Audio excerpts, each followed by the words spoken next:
Hello and welcome back to the Three Hamster Boys podcast. Today we've got a very special episode, but first, a quick introduction. I will be your host this episode and basically every episode. I'm Alexander. To my right, if you're watching on YouTube, is my brother Nick. He is the mixologist, so any of the drinks that we are drinking, especially if they're mixed drinks, Nick has made them and has done a little bit of the legwork for looking up those recipes. And he also has the smoothest and beautiful voice. Ooh, so smooth. And then to my left is our father, Jeff, who brings the old man wisdom to the podcast. And today I'm even older than normal. Yeah, today you are even older than normal because it is your birthday. It is actually my birthday. You won't see it on my birthday, but it is my birthday today, and I turned 60. Yeah. Very exciting. We had a big party over the weekend, lots of family and friends coming over.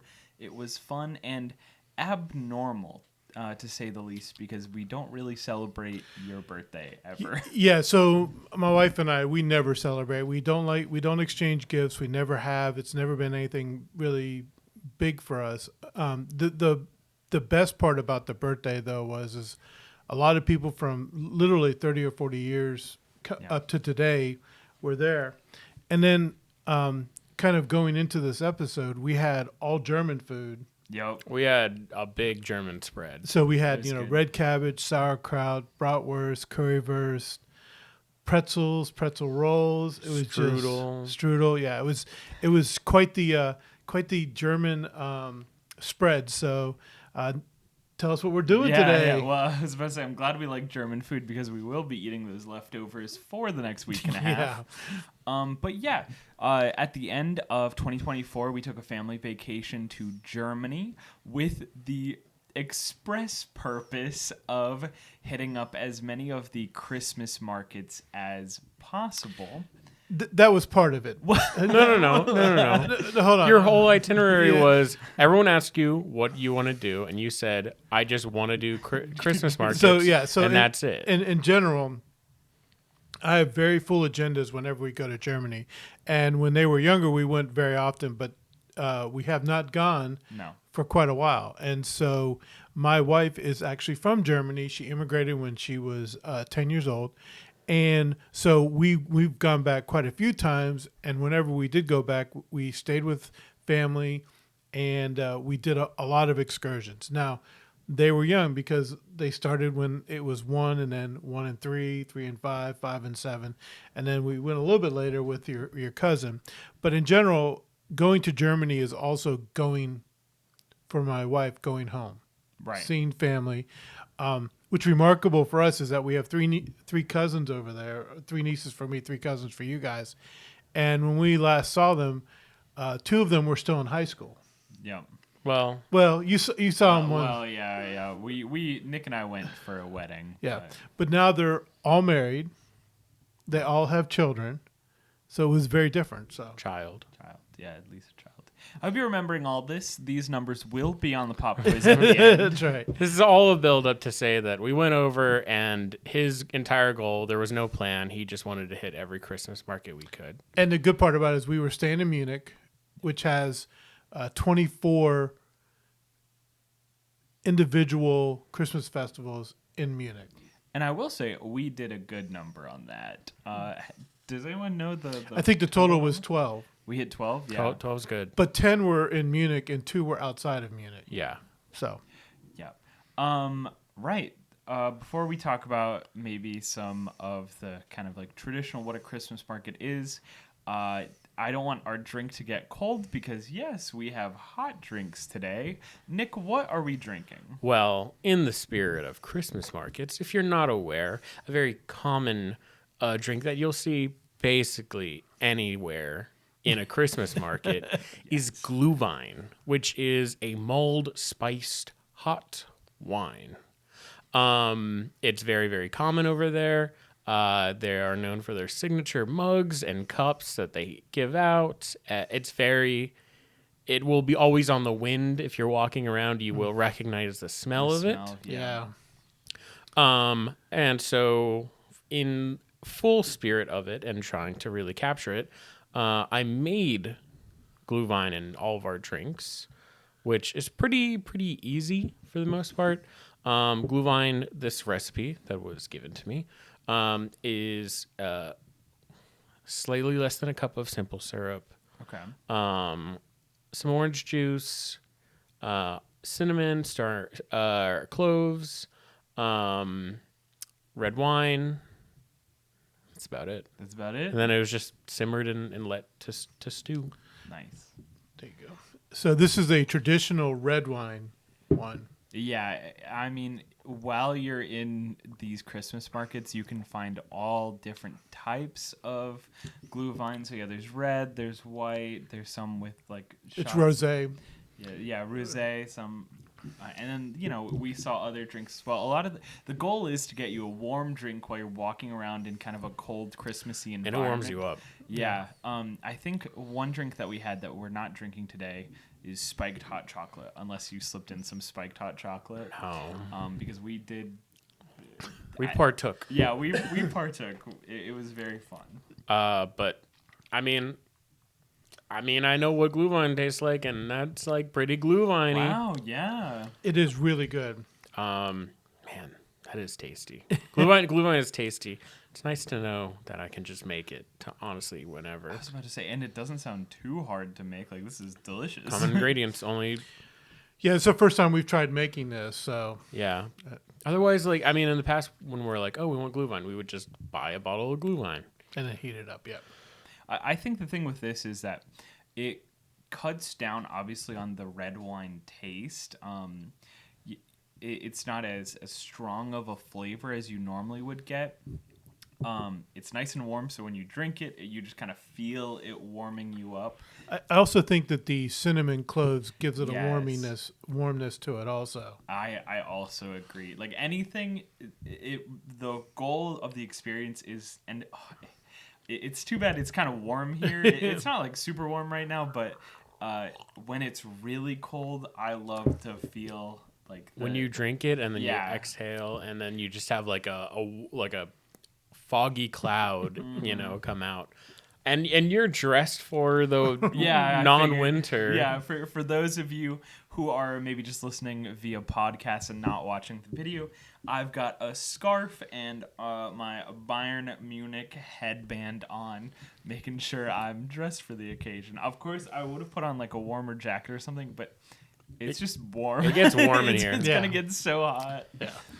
Well, and we got kind of caught up in one of the Bayern Munich games also. Yeah.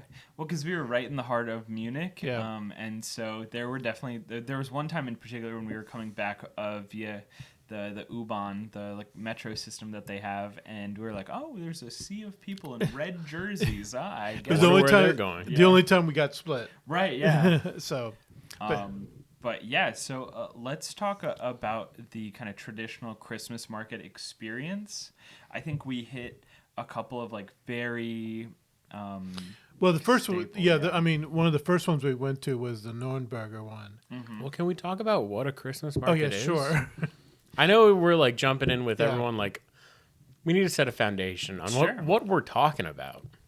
So I'm not sure how you would describe it, but Yeah. from my standpoint, the reason Christmas markets were set up was so that people could go buy ornaments and have all of their Christmas stuff ready to go.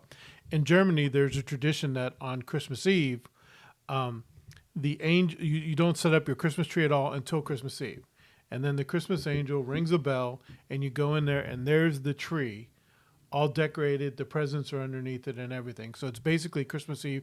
You're seeing the tree for the first time, and you're decorating it. And actually, we've been in Germany a couple times and actually had candles on real trees.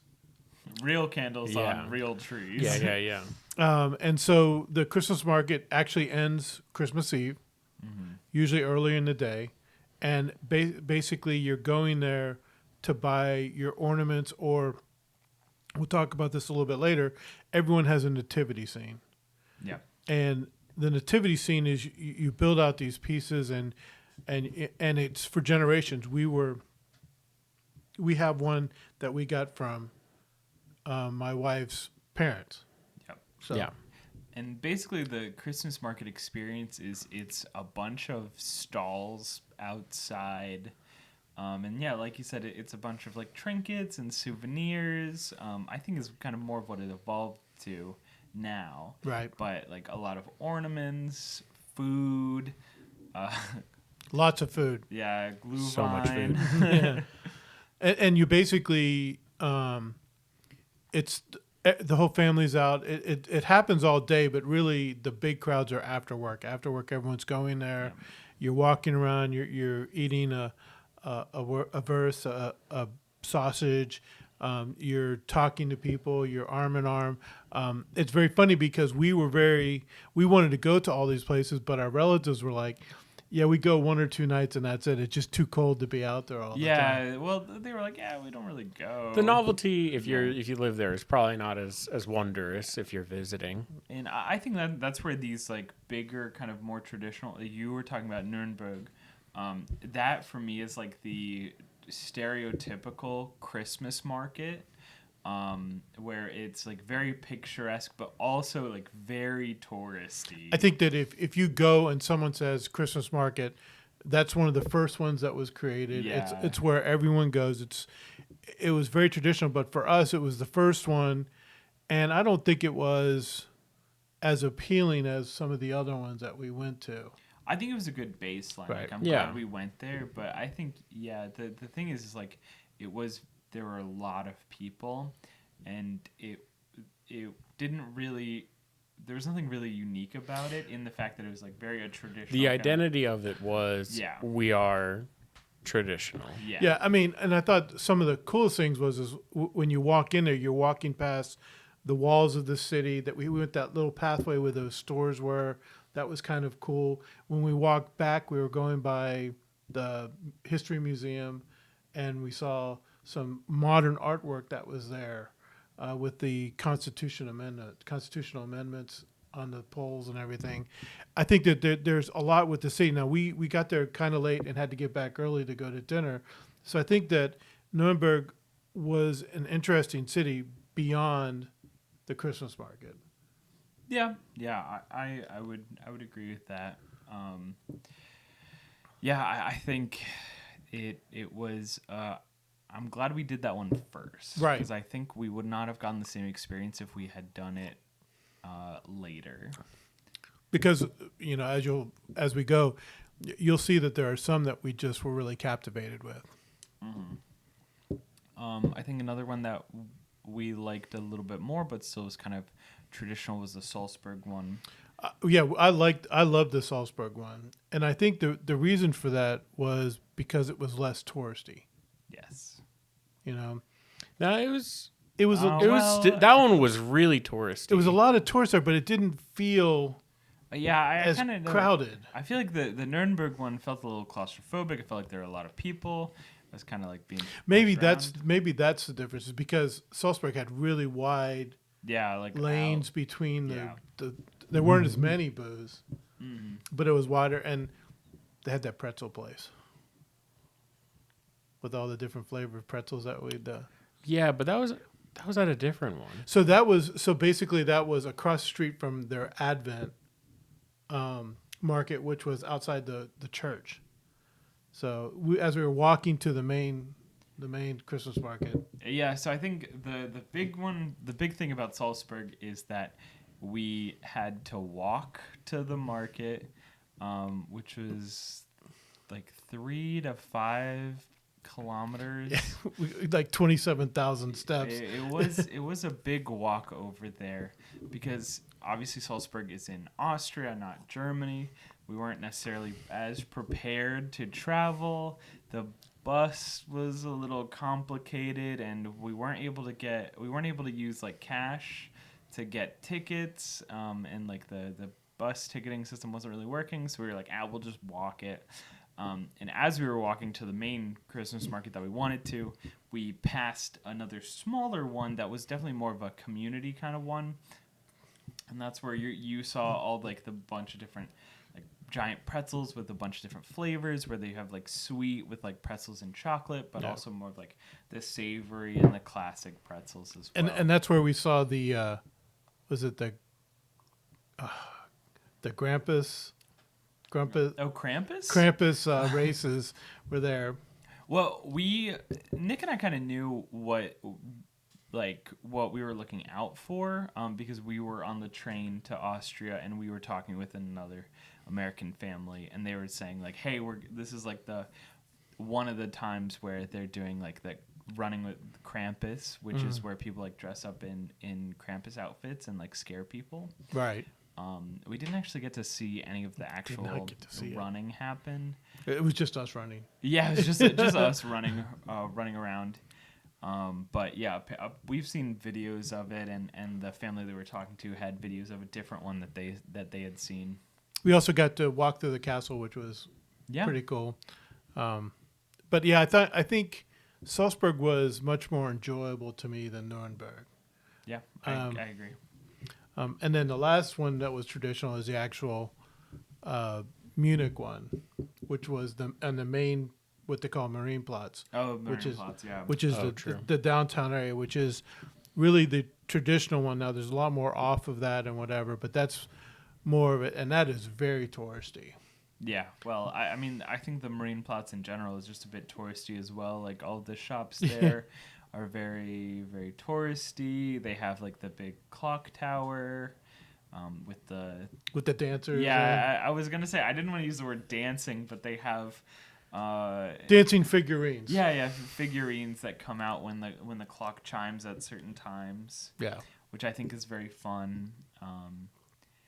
But yeah, that one I think it's also very traditional. Like, there's not anything very crazy or stand out about it. It is a perfect place to get some ornaments. I got a weird little like gnome figurine there. Which I still have. I didn't give it to anyone, actually. And you got to take pictures? Yeah, you got to take pictures. We took so many pictures. So many pictures, but people asking you to take pictures. But yeah. I feel like they ask Nick to take pictures anywhere he goes. It's true. And then Lebkuchen, we got... So we got the Lebkuchen and the fruit bread in Nuremberg. Because remember, there was a guy that was like, "This is Nürnberger Lebkuchen," which is basically a type of gingerbread that has a chocolate coating on it or some other flavors on it. That was particular to Nuremberg that we got to taste, which was very good. The chocolate covered one. Yeah, I think the big notes here is that we didn't really go to buy a whole lot of things. We just came to drink and eat a lot of food. Yeah.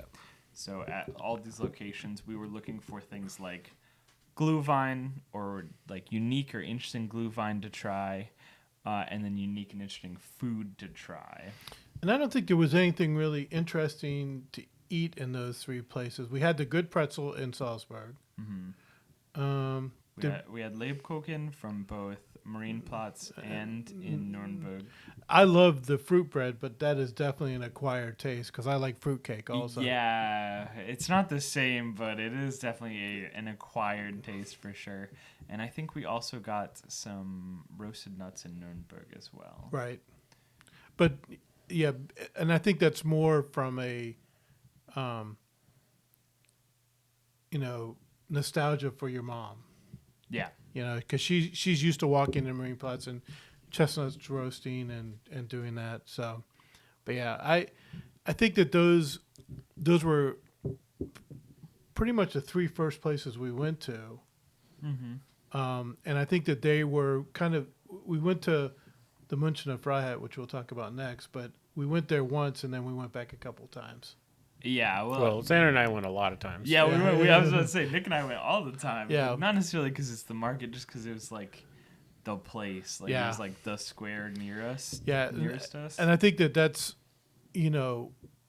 the more traditional ones were much more touristy. Yeah. With the exception of Tollwood, which was touristy in a different way. But it was also, I think that if you're going there for the first time and seeing Christmas markets, I think that's both good and bad, because I think it's good because you get to see what it's about, but it's bad because there's so many tourists around there. And what I would say is, if you go to a Christmas market, go to one of these bigger ones just to see what it's like, and then try to go to some of the smaller ones that have some unique aspects to it. Yeah. I think that like seeing the kind of more traditional ones is fun, and then I think if you're like us, you appreciate the less traditional ones more. Because I think we went to some really, really unique and cool places that I think really made our trip much more fulfilling. Yeah, well, because talking to Mom and the Germany family, they're like, you're gonna get sick of these real quick. And having the variety of a lot of these places was very enjoyable. All right. Yeah, let's get to another drink. We're at the bottom of our cup. Yeah, we're about at the bottom of my Glühwein, and I want another hot drink. All right. So after this, we'll be right back, and we'll talk about some more Christmas markets. All right. Thanks. And we are back. We've got some new drinks in front of us. It's kind of hard for you, the camera, to see because we wanted to put them in these cute little mugs. But Nick, what are we drinking now? It does. I will say it does feel a little bad that it's not transparent glasses. I know. Right now. Like, it would be like, ooh, what? Ooh, a new color, right? Yeah, but like, these are hot drinks. Oh, you know what? I think we did a poor job of explaining Glühwein.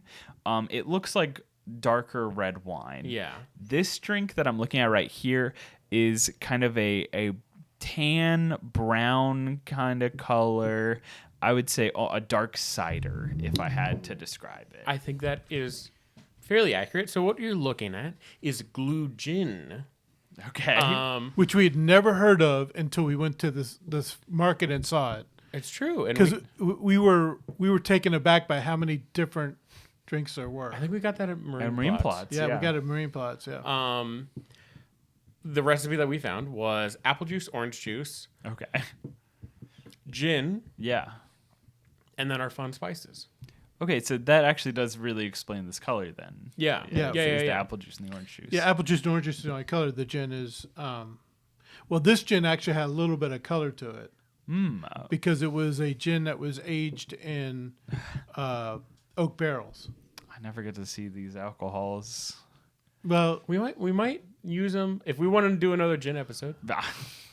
Hey, we like the last gin episode. well, yeah. All right. All right. Cheers to Served hot. Served hot. Yeah. This is hot. It's cooled down a little bit, so it's a bit warm.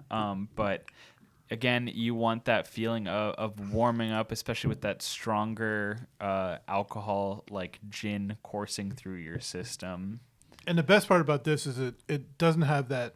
Well, not the best part, but the different part about this is it doesn't have that tannin wine kind of taste to it. It's true. I would say it tastes way more like a apple cider, like a hot apple cider, because it has the apple juice and the cinnamon sticks. What I will say is the last drink tasted almost just like the Glühwein that we had here. I don't think this has hit that same glue gin I had. I think I haven't been I don't know. I didn't get enough of the glue gin to be able to really taste it out. I think like this is a very delicious drink. You can taste the apple juice and the orange juice. Like it's a warm fruit drink basically. Like like you said, it tastes closer to a cider. When we had the glue gin, you got hit with the gin. Yeah, it was definitely the gin. Maybe I should have put more gin in. Yeah, maybe. Which is a rarity. I didn't add enough alcohol then. Yeah, I think it's very cinnamon strong. It is very cinnamon strong. I might have put too many. I'm not opposed to that. No. Too many cinnamon sticks, maybe. Maybe. But also, it may have been the recipe as well. Itself. I'm sure. I mean, we can talk about this. A lot of the traditional ones that we just talked about have like they boast their personal recipes or flavors to it. Right. We talked about the Liebkuchen, but also Nuremberg's like we're home to the best the most traditional Glühwein. Or Marine Plots I think was boasting the white Glühwein and stuff like that. And I think all of them sell they all sell it. Almost the same. Yeah. Well, yeah, because like we also saw the apple whiskey somewhere. Yeah, it's true. True. And the apple whiskey was, self-explanatory, but they love selling alcohol in all of these weird and very delicious hot ways. Yes. So if we throw out, I don't know, a terminology like, oh, it's just boozy hot chocolate. Yeah. Yeah. It's just one of their ways of finding a hot drink to be more Warming. More warming. Because I think if you look at these, so we were going to these markets from 11 a.m. until 9 or 10 p.m. And we were going to different places, but It's a full-time job. yeah. But I think that, and if they were going during the day, then they were getting supplies.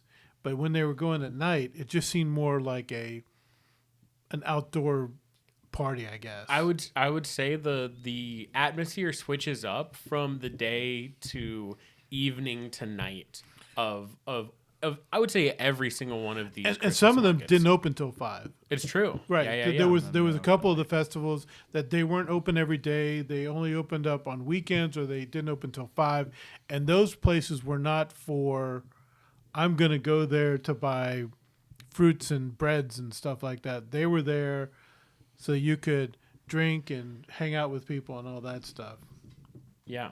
Yeah. So let's begin talking about some of our other favorite additions to the Christmas markets. As we just said, basically the first 3, we had some interspersed of those, but we can talk about more traditional or less traditional and more atmospheric or cozy, or just added a new spice to the what is already in the formula. I really thought that the München Bazaar, the ferry market, outside of the Martin. What?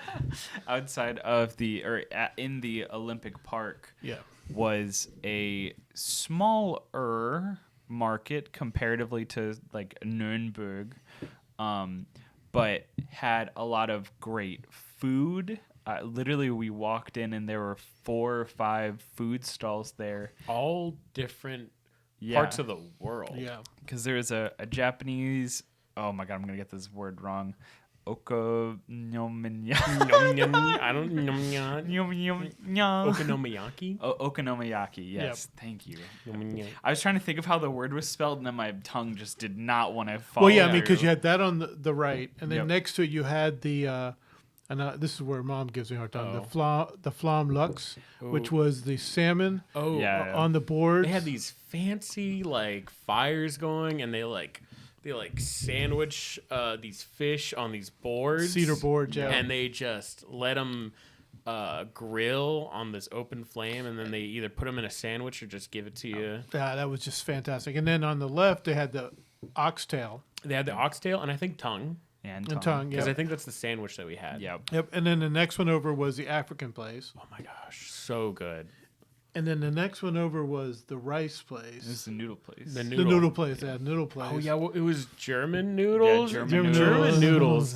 I don't think we had soup. Yeah. Well, I think by the time we got there, we had already eaten at the last 4 places. That's the true. last 4 And we stalls. still went to the burger place, which was over. There in the was a corner. vegan You're right. burger place.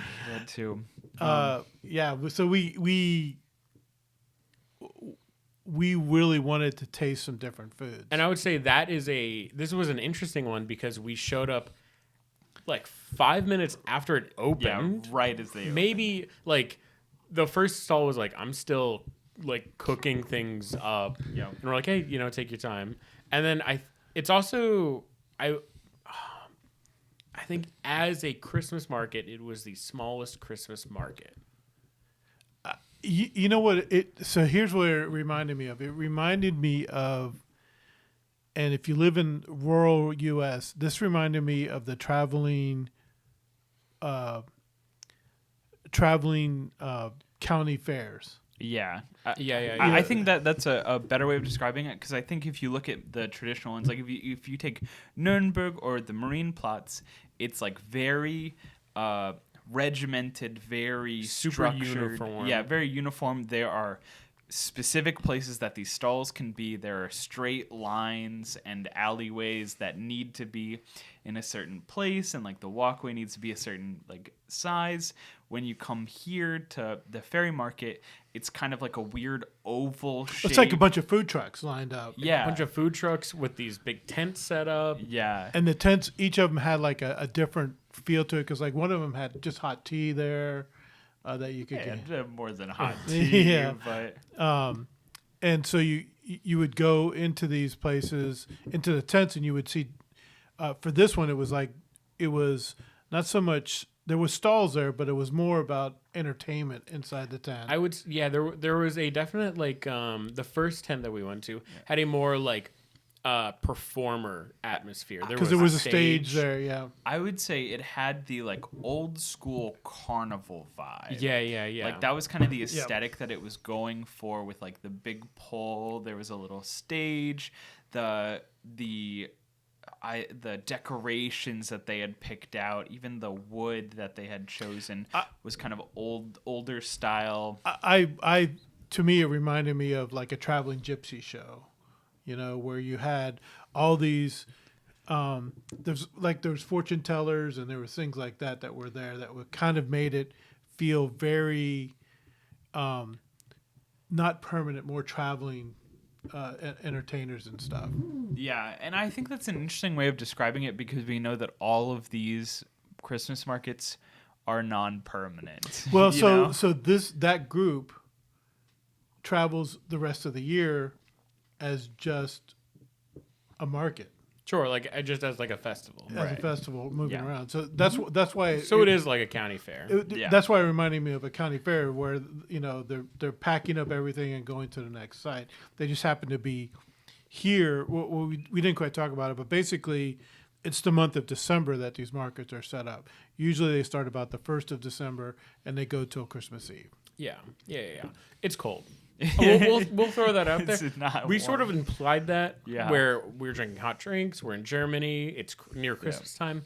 It's cold. It's chilly. However, when we were there, we had a very pleasant. We didn't get a really. I don't think there was probably one night where it was really below freezing, but most of the nights it was right at freezing. It really wasn't, It got chilly. It's cold for some people. Yeah. But I think I also want to mention for the ferry market, where not only did they have these like performer tents, they also had these other tents that were just filled like a actual bazaar, right? Yeah. Where it was just cram packed of vendors and like local artisans or creators, or like maybe more specific. Food vendors as well. Yeah. And we were kind of talking about this between this, is that although we can say that there were unique vendors in this, really there's vendors in all of these Christmas markets.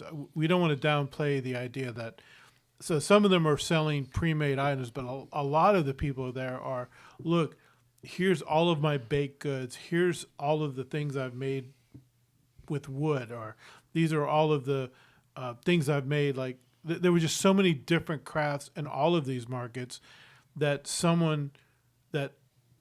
that were just handcrafted. Yeah, I think it's a very similar experience if you've ever been to a Renaissance fair or a county fair, where you have people who are selling you the tissue box holder. Yeah, whatever sort of odds and end object that they've decided to offer.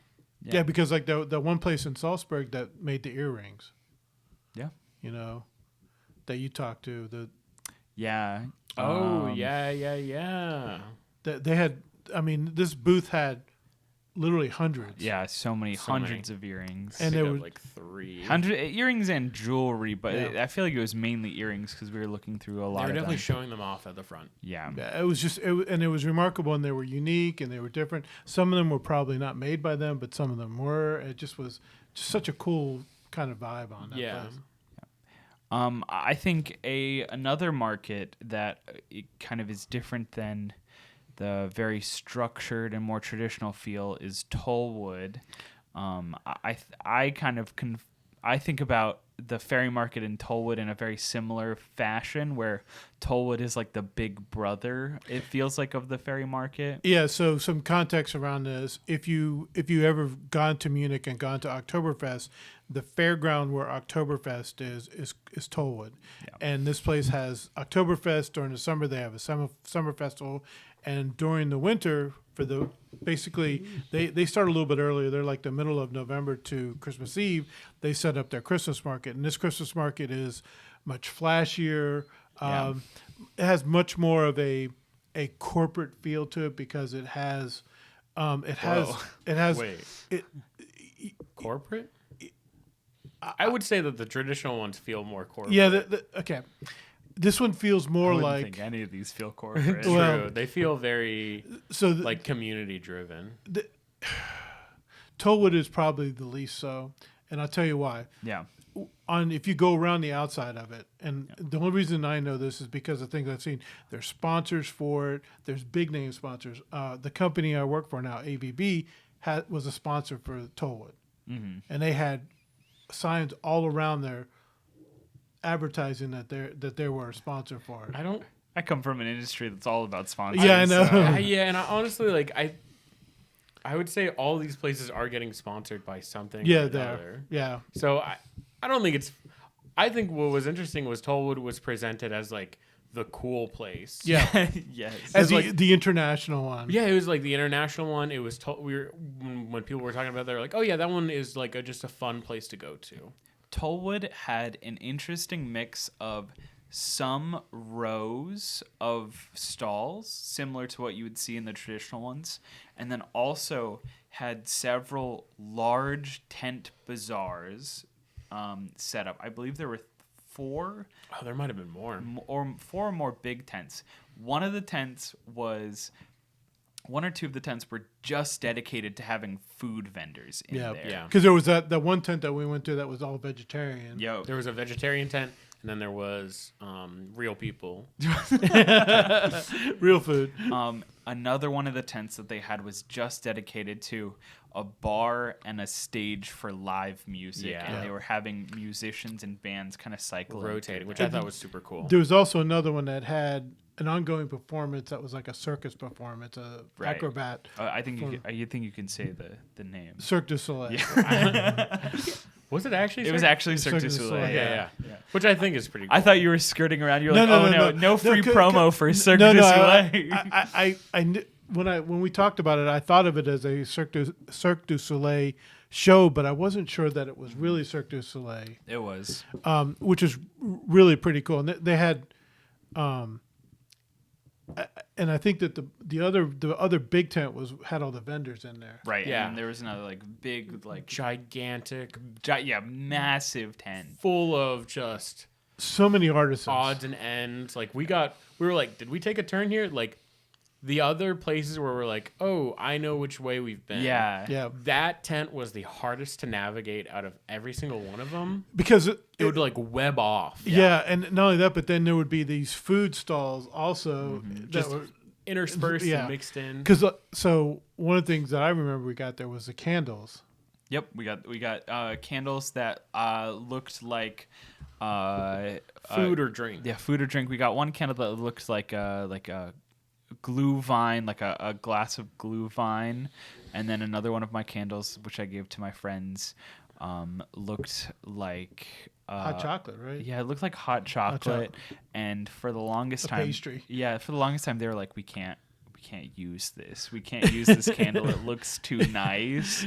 And I was like, no, please, I bought it for you. I want to know if it smells good. Yeah, sure, it looks good, but does it actually smell good? Does it serve the purpose that it's made for? But the other thing we saw there was the acorn liqueur that we got there. Yes. Oh my gosh, I can't believe. Yeah, there was nut liqueurs. We got a hazelnut and an acorn one there because we thought it would be really interesting.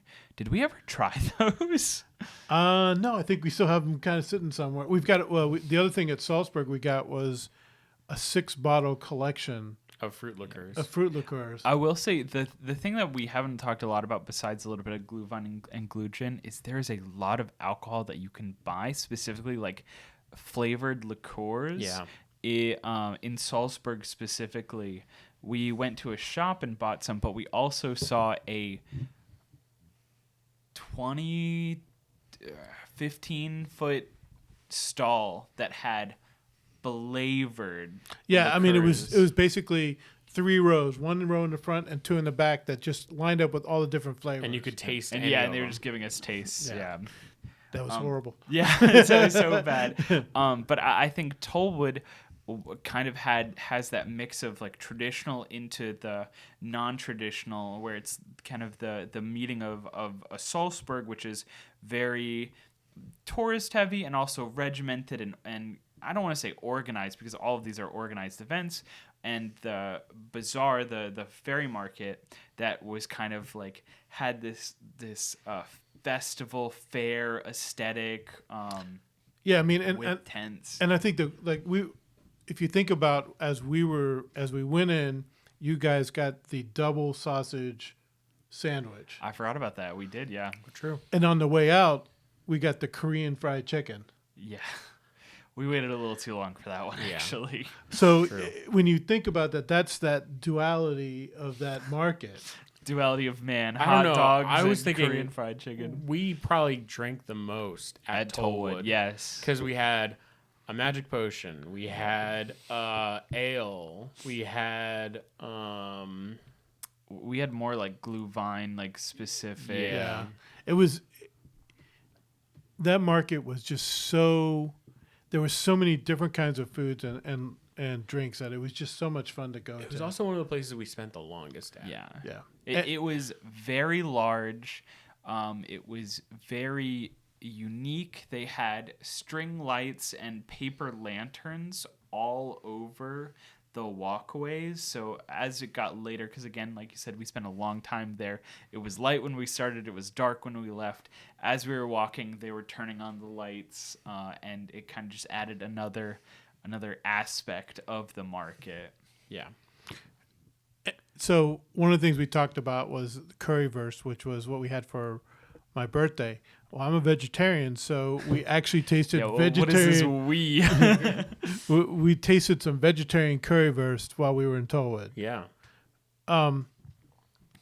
The sausage, the wurst part was okay. Yeah, the quote unquote sausage. But that curry sauce could be good on anything. Yeah, you could put that on. What I will say Cardboard. is something that we didn't expect, especially talking to like German relatives, is how accommodating and how easy it was to maybe not easy, but easier than expected to find vegetarian options for you. It's true. In Tollwood, like we were saying, there's basically a food cafeteria tent dedicated to just vegetarian options. and it was crazy because the first tent was African, the next one was Indian, and then you had like an organic tent over there. Then you had like Mediterranean, and all of it was vegetarian. And I was like, I couldn't figure out what. So I mean, I got a sampler plate and samosas from the African place. Right. But you could have gotten. I mean, every one of them just had incredible looking food in it, and it was all vegetarian. Yeah. Yeah. Real quick before we run out of time for this section, because I want to make sure that we're being cognizant of this.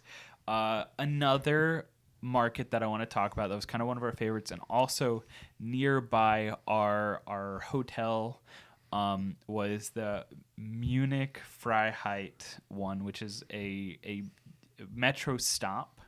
And outside of this metro stop was a market that was smaller, but was a lot more community driven. So again, not really that sort of big touristy traditional vibe. It was kind of sporadic in where the stalls were.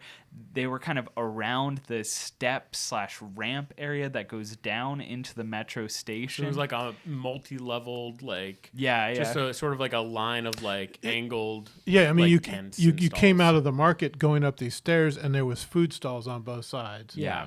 The other thing that we got there was the flaming Glühwein. Yes. And your flaming brute. So when you get there, do you remember the flaming sugar cube? They caught a sugar cube on fire. I don't know if that was actually Glühwein. It may have just been like whiskey or brandy. I don't know. I think. Well, anyways, it's a particular drink. My wife tried to tell me it, but I told her there was no way I was going to. Not gonna remember that one. Flamin' blah blah blah. So so we talked about badly pronouncing flam lux, which is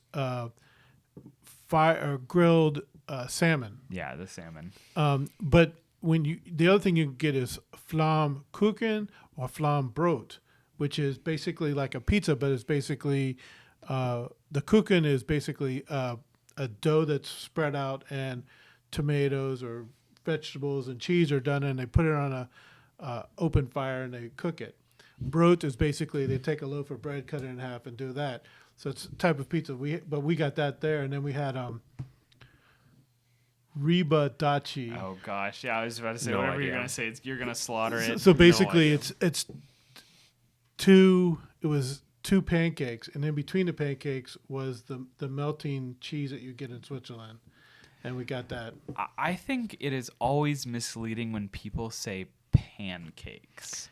I know what you're going for, But they're not. they're not pancakes. pancakes. They're not It's- American Well, pancakes. yeah. Well, Okay, yeah, they're not even like what people know as pancakes anymore. They're considered German pancakes. Okay, yeah, but like okonomiyaki is considered Japanese pancakes. Yeah, but, like, so- they're not pancakes. But I would describe that as pancakes. So yeah. think of German. Belgian. Yeah.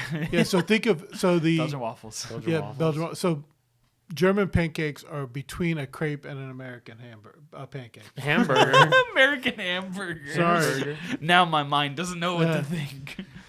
They're dense crepes. That's Yeah. all I can say. Yeah, they're dead, but they were very delicious. Yeah, very good. And again, all vegetarian, all options. But the fun thing about this market was it's around like your like average shops and stalls. And so Nick and I went to a Thai restaurant and we walked through the Freiheit Christmas market, and there were people just standing outside, really becoming like community, not tourists. They were local people who were drinking and enjoying the Christmas market in a more communal community sense by it's basically like a block party. Yeah, I mean that's what reminded me of as a block party when we went as it was getting later that one night and we were going through there because we went to a restaurant around the corner from there, and we're going through it, and all it is a bunch of people gathering together.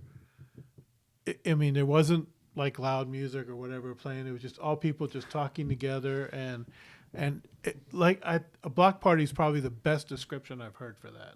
Yeah, well, it's I feel like we just as Americans don't really have a better way of describing it, unfortunately. But also when it was open during the day, I would say it's the most like artsy. Yeah. Yes, Like the things that they were selling was very like I don't know. the person that created it was sitting in the booth, which I thought was, and they were very unique. Oh, that was misleading. I thought you were saying the person that created this Christmas No. market was. You were saying that The artisans, you're meeting the artisans when you go to these booths. Yeah, but you're meeting the artisans for the other ones too. Yeah, Freiheit just felt a little more artsy. Yeah, like And like the things that they were selling were less ornament wise, and honestly, it felt less Christmassy. yeah, it did. You feel know what? less Christmas. This is not going to have any relevance to anybody, but to us, it felt like the Berkeley Springs thing. Market. That's crazy. Anyway, That's crazy. but those are different vibes that you can catch on a single Christmas market. I think you put it into words really well. It didn't feel Christmassy. It's true. Like I bought a postcard stand Yeah. made out of like an old atlas basically. Yeah. And you bought a wooden Hairpin. hairpin. Yeah. And that's kind of like the things that they had. They were like selling dog collars and leashes Yeah.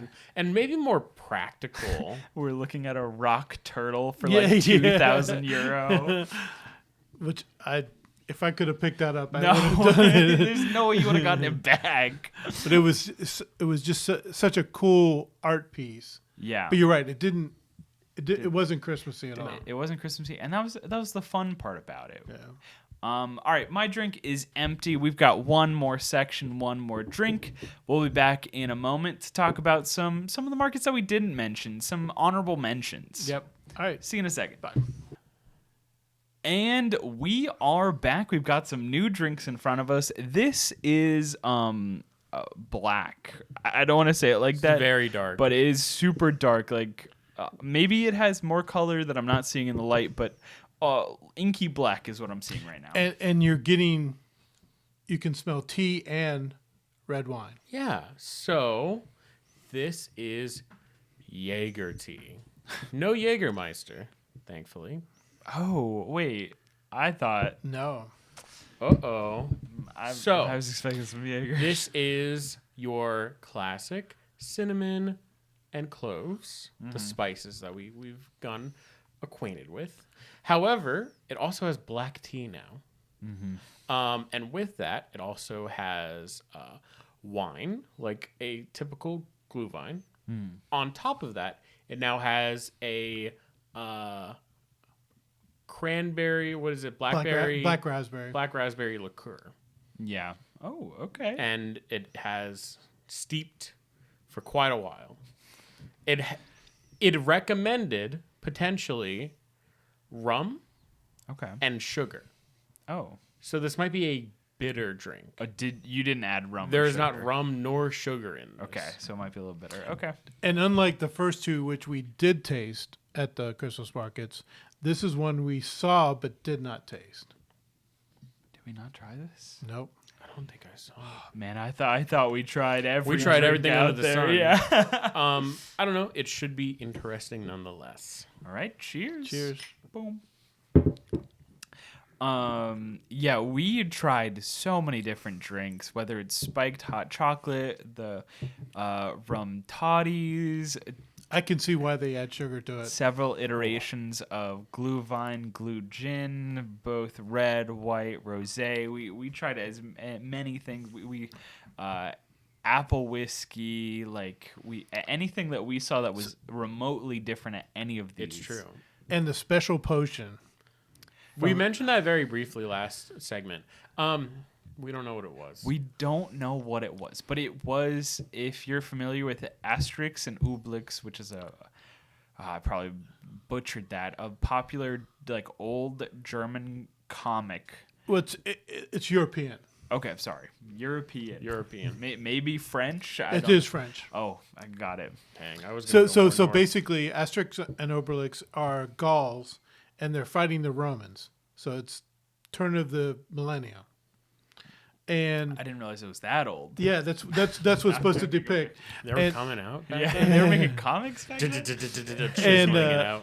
And supposedly the way the Gauls fought is they had this special potion that made them stronger. And one of the characters, I can't remember whether it's Asterix or Obelix, when as a baby fell in the special potion, so he is oversized. Nice. And over strength. So, but yeah, so we got he's a modern day Achilles. Yeah, we had this beautiful flask that we kept from it. Yep. So we talked about unique cups for all of these. So each one not your favorite, huh? Oh man, it doesn't go down as easy. Yes. I don't mind it. It's just different than the other two. Yeah, I think that the black raspberry is much stronger than probably intended. I think having a little sugar, a little rum in here would help. Something to cut it, because it's also just oversteeped tea. I'm going to be honest. Yeah. I had to oversteep the tea in order for it to really absorb the spices. Yep. Which also means it's oversteeped tea, so it's just even more bitter. Yeah. I think you're right. I think a little bit of rum or sugar would have helped. But what you're saying is each of the markets had their own individual mugs or serving kind of apparati for the drinks. So for this potion, it was in a glass potion vial flask. With like a leather wrap around. With a leather It was very wrap cool around. and fun. And I think it's something that you don't see in, I think especially if you're an American, something that I'd never seen before, but they give you a real mug when you order, and you basically pay €5 extra for a your deposit drink. for it. And when you finish, you can either say, well, I like this mug. This is mine now. Which we did for a couple of them, and you pocket the mug, Or you say, okay, that was a great drink. I'm going to come back. And then they give you your €5 or however much you put down for it. And it doesn't just work for mugs. So whenever we got a dish, you can keep a fork. Yeah, you could keep a fork if you wanted. Why would you? But like if you got something that required a knife and fork and a plate, you paid a deposit for it, then you went back and returned it, which was I like a lot better. All of these markets were very sensitive to waste that it was creating and trying to keep it as low an impact from a trash standpoint as possible. Yeah. Which I really liked a lot. Well, I think we'll talk about the market that you want to talk about in a second here, but kind of going off of that, a mug that we did keep was from the Pink Market. Yeah. It was one of the smaller markets. That's why it's in this kind of last section. We're in like a miscellaneous, honorable, shout outs. Didn't make the bigger ones that had super impact, but things that we still were really cool, interesting to see. And once again, this is one of those ones that opened up at 5.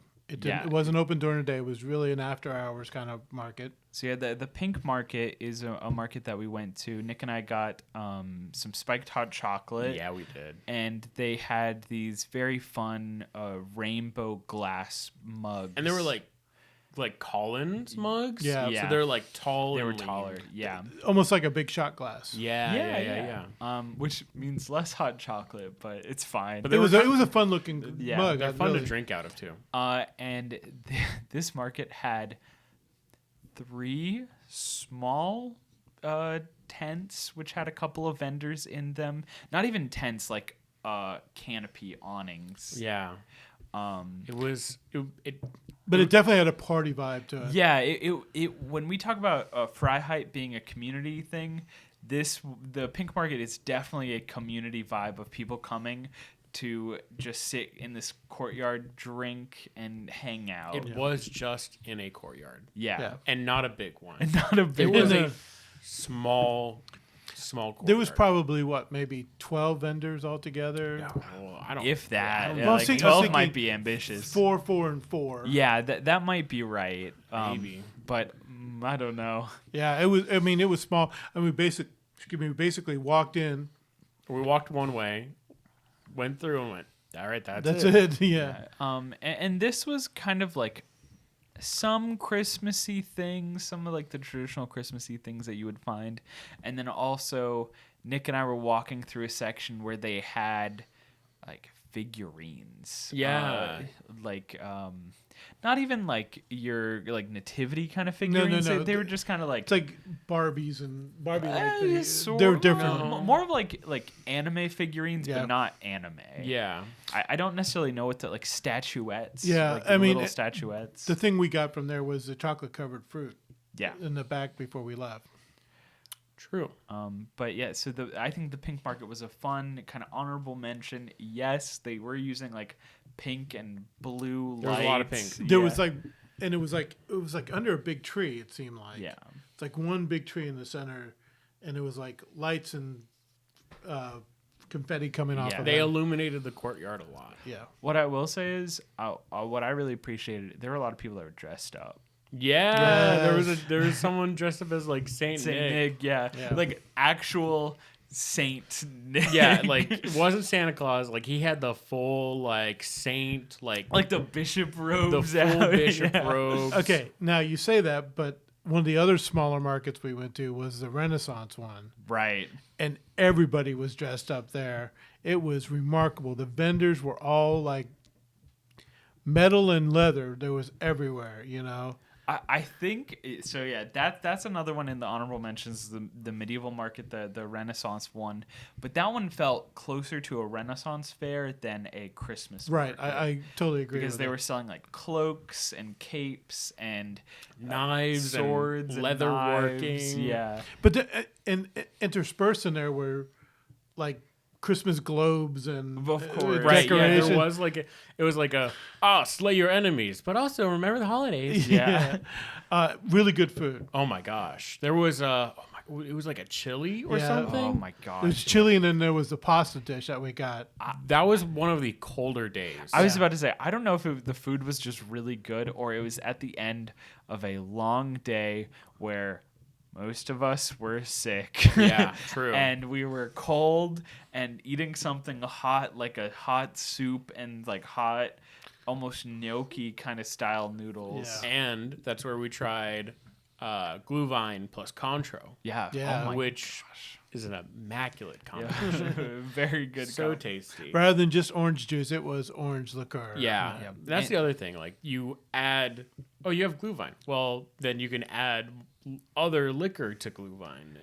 And that was a fun mug too. It was kind of like a weirdly shaped clay mug. Oh, yeah. That had a little bit of like a chimney top, a kind of round center, and then a wide base, which is weird, I'm sure, if you're listening and also watching me make hand motions. But it was a weird But it was a cup. weird looking cup. Which is great. I mean, it's on brand. Yeah. One of the other honorable mention ones that I want to kind of mention, when I went to the Christmas market for the first time, this is when you were 9 months old. Where was I? You were barely a twinkle in your mother's eye. Only in mom's eye, you knew. Mom knew she wanted 2 children. But anyways, we went to this section of the Marine Plots Christmas market, and basically it is wood carvers from all around Bavaria that come there, and every house has a nativity scene. And because these are hand carved figurines, they're very expensive. And basically you can get where they're, at that time, 1 Deutschmark for a figurine or 100 Deutschmark for a figurine, based on what the wood is and the artisan level of it. But these they're stylized differently based on who the carver is. And so when you go there every Christmas, you buy a figure or you buy a set of figures. Like when we were walking through, it's called the Krippe Market, and Krippe means nativity scene. And my wife is going to kill me for my pronunciation. But anyways, I was about to say, some German words are really long, but that one is for some reason shorter Extreme. than the American It's one. oddly. it's yeah. Like it shouldn't. It should not be. Nativity should be a much bigger word. It's like, that has Jesus and birth and all Oh, that stuff. yeah. But when we were there was one guy that was buying a set of 3 sheep for his nativity scene. Yep. Yeah. So you get the baby Jesus, you get Mary and Joseph, and then you build off of that. And like if you look at our collection, we have the 3 wise men, we have 1 shepherd, we have a sheep, Mary and all that, and we have a manger. I'm sorry. I cannot.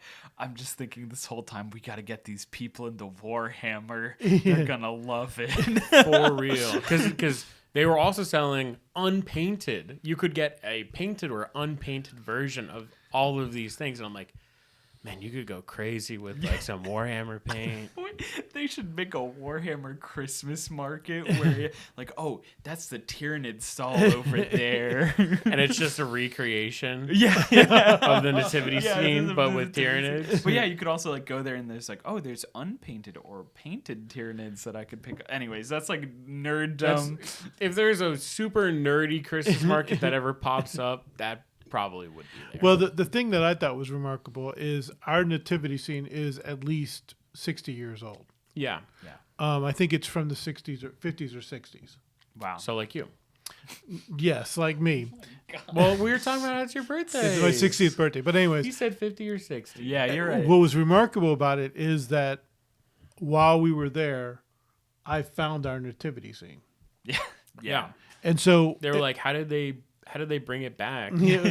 so it's like, I could go there and start from now and add pieces to it. So You would that's have 2 Jesuses and become even stronger. I think there is something really cool about the idea of like slowly building a collection, because a lot of these pieces can be very intricate and very beautiful, but that also means that they're kind of expensive as well. So the idea of like slowly, like every year going to a Christmas market and just buying like one piece to add to your scene. What it symbolizes is that, you hand over the nativity scene from parent to child. Yeah. And then the grandparents are going with their grandchildren to buy new pieces to add on to it. So, you can say, okay, look, you added an angel. This is your angel that you've added to this. Yeah. And this is the one that you got. I mean, we've talked about this. Christmas from a family aspect is very different in Germany than it is in the United States.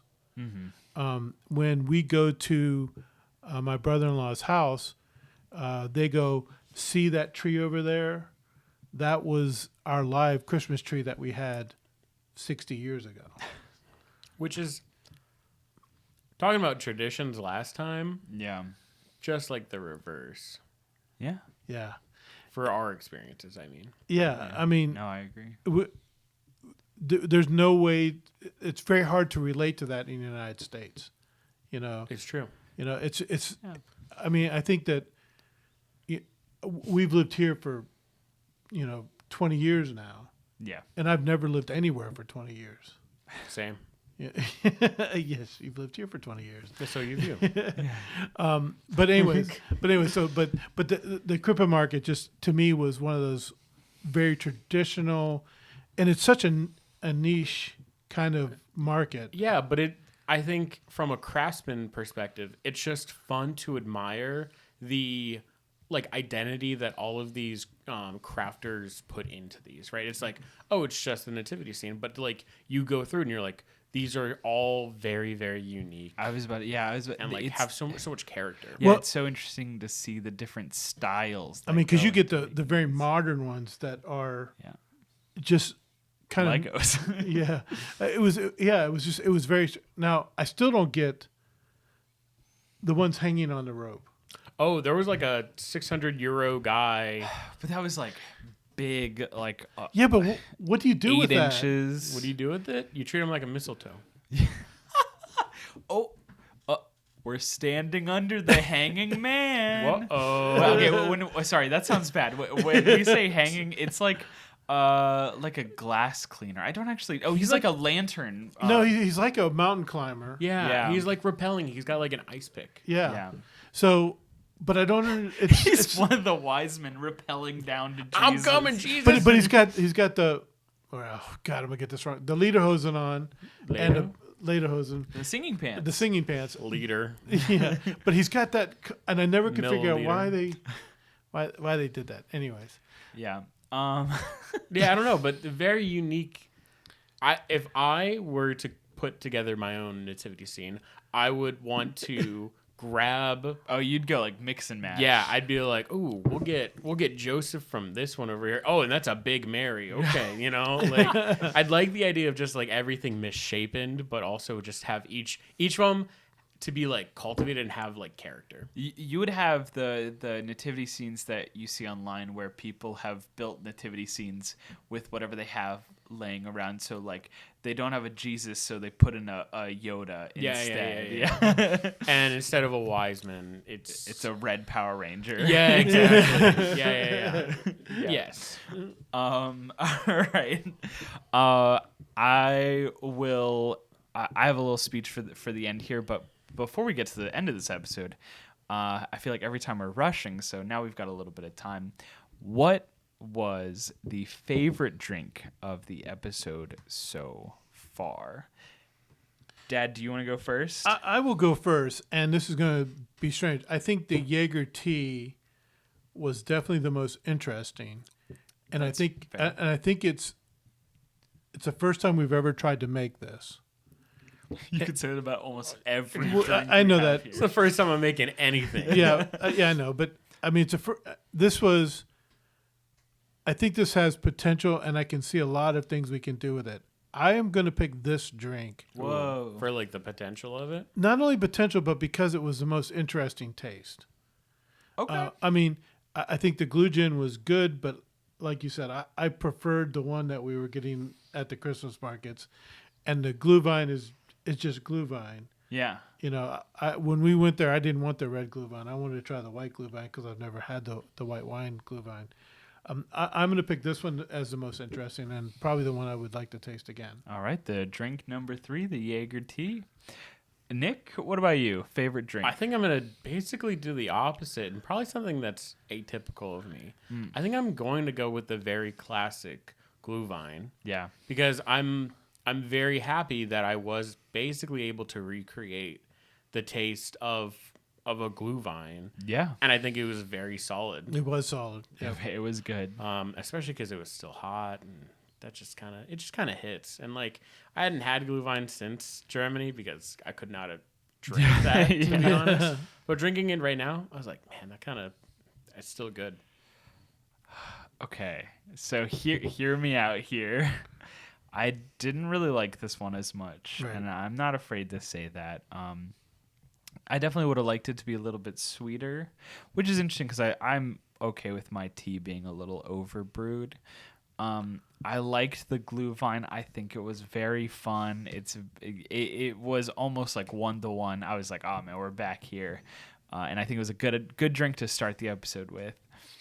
The Glühwein, while it didn't taste like you were the most critical of this. The Glühwein, here's the thing. Going off of just my favorite in general, I love hot cider. Yeah. The Glühwein tasted like hot cider. It was just good. Wait a minute, is this 2 episodes in a row where we've divided the vote? 2 episodes? I don't think so. Yeah, last episode we were. Oh no, the tequila one we've done a couple episodes, and releasing and recording. Wow, yeah. But yeah, I will say the Glühwein. A split vote. A split vote. I will say the Glühwein did not taste of the Glühwein that we had in Germany. Nope. But it was really good. It was and really I good. love hot cider. So for me, it was because just delicious. I think your favorite was the apple whiskey, right? Yeah, I really liked that one. That was honestly I mean, my favorite is a spiked hot chocolate because I'm just a huge hot chocolate delicious fan. when you either add like a hazelnut liqueur or the mint liqueur. Yes. Now, to me, the special potion that hit the spot so much. I wish I could get the recipe. I can't describe what it was. I was about to say, we keep talking about this, but literally when you go up and order it, it's just like special potion. That's what it is. Yeah. And I cannot find the recipe anywhere. I'm sure they're keeping it trade secret. Yeah. I think the Christmas markets were a very fun experience. We saw kind of a spectrum from like bigger tourist, I don't want to say tourist trap, but like tourist heavy areas where people are going for that more authentic traditional Christmas market experience to some of these smaller Christmas markets that are literally just community driven, a way for people to hang out, drink, and like enjoy each other's company. Because what we didn't talk about is the residence one had the singing moose in it, and there was all the school kids there. They get unique. Yeah, they are unique. They do get unique. But I think one of my favorite parts about all of these Christmas markets was the people in them and the experience that we had talking with people. Yeah.